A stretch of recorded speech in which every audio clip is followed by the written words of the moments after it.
Then how do we get in? With a little help from some old friends. Rick Sanchez, you son of a bitch! Sanchez, you son of a bitch. Hey, Trucula! You son of a bitch! Good evening, fellow Night Owls. As a kid growing up in the late 90s and early aughts, portable gaming was an appealing choice for me. With only one TV in the house for most of my childhood, having a device with its own screen and cheaper games was indispensable. I was weaned as a gaming baby on the Game Boy Color and Game Boy Advance, along with the Sony PlayStation. But the first console where I started actively exploring the library of that console was with the Nintendo DS. I finally got to experience Mario, Metroid, and Animal Crossing thanks to this system. With its near limitless well of games, I mean, there's plenty of shovelware, but we got lots of really interesting new titles, and we got to experience older titles from Nintendo's past. One series I had never touched until the DS really stood out to me. So this week, fellow Night Owls, let's take to the skies and maintain command.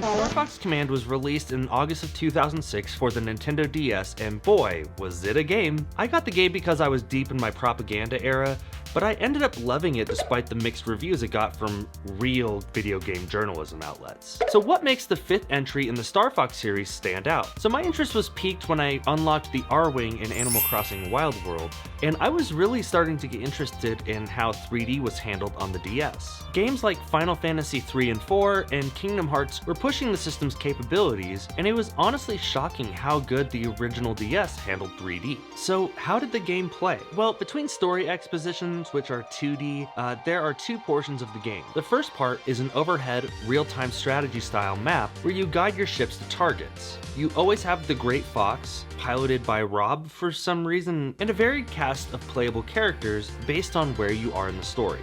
More on that later. The overhead view is controlled using the stylus, which you can also use to clear away fog of war. Geographic features like mountains or meteor belts can hinder traversal, so you need to be careful when planning out your turns. When you come into contact with a target, you can select which encounter to handle first.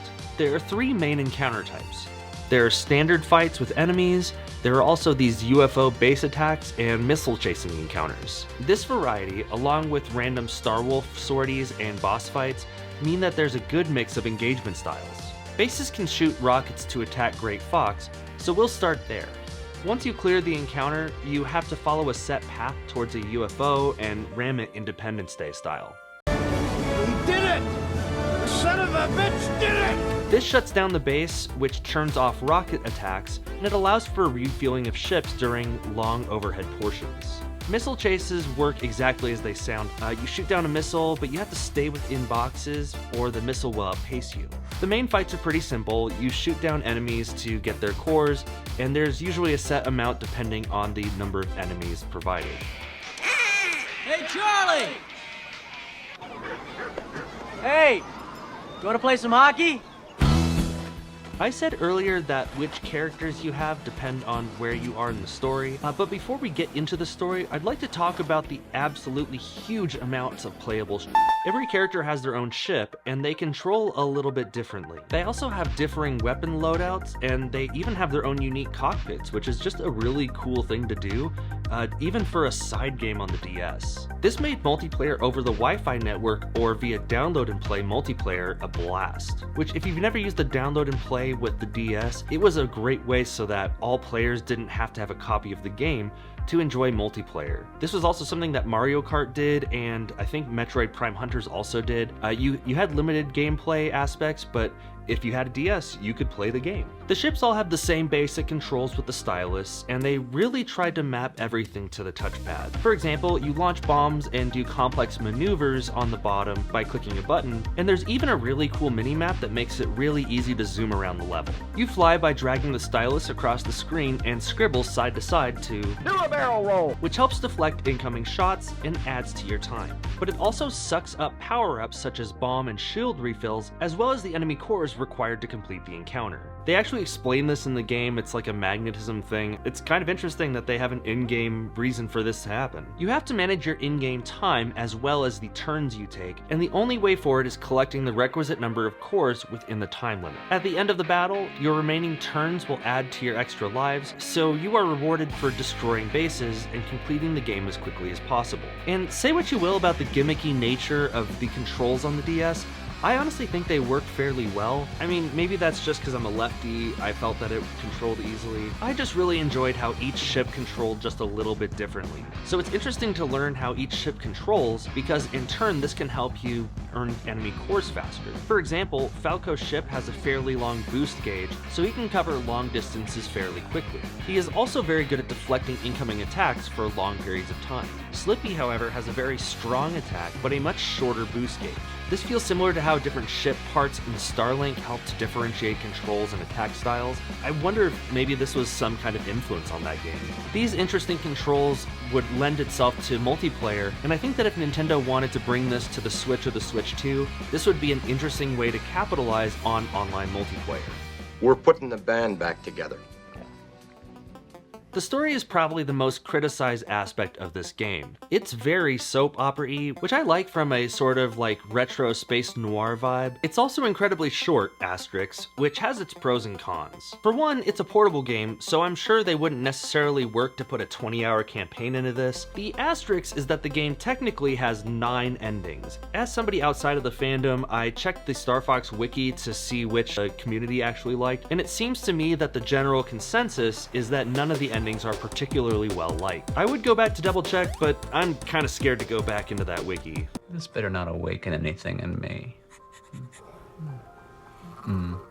The basis of the primary storyline are that an alien race of deep-sea fangly fish are coming to destroy Corneria, and Fox and Rob have to go around the galaxy to get the team back together. Yeah, let's get the team back together. Maybe we're onto something. Let's get the team back together. There's a lot of drama in the story, but some of these endings are incredibly wild. There's one where Crystal, Amanda, Kat, and Lucy all bake while the men save the galaxy. You can even play as Starwolf in some of the endings. I don't think that I'll win any awards for saying this, but the Starfox story writing isn't usually what people come to for that series, and from what I remember from the time, we had just seen Starfox Adventures and Assault, so people seemed generally happy about the gameplay returning to open space combat without all of that on-foot nonsense. I haven't personally played Assault or Adventures, so I'm honestly not sure where people rate them, but I do know where people rank the other 2 Starfox games that I've played. Get this guy off me! Get this guy off my... The DS had a bit of a rocky start, and that's putting it pretty generously. The launch lineup was...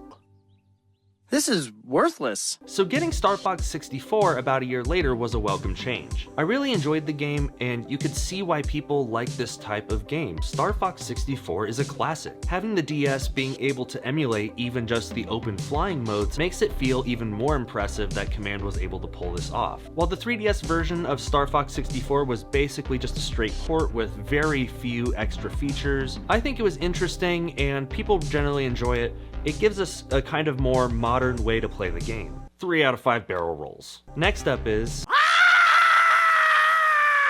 I don't even know where to start with this one. I think I played it for about 30 minutes before just straight noping out. The idea is solid, using the gamepad as the cockpit of your ship makes sense, but in all Star Fox games previous to this, you just kind of shot in the direction that you were pointing, and the Wii U version allowed you to shoot independently of the direction you were flying.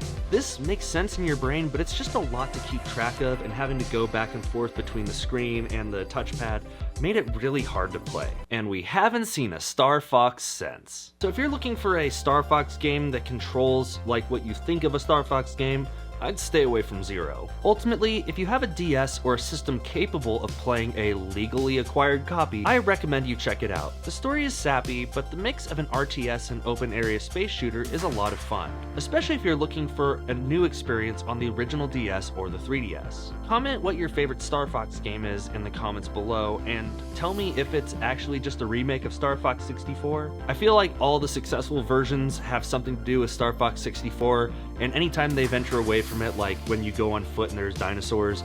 Star Fox kind of just itself a little bit. I just wish that we could get a traditional Star Fox game, maybe on the Switch too. Do a barrel roll! Fellow Night Owls, and we'll see you tonight.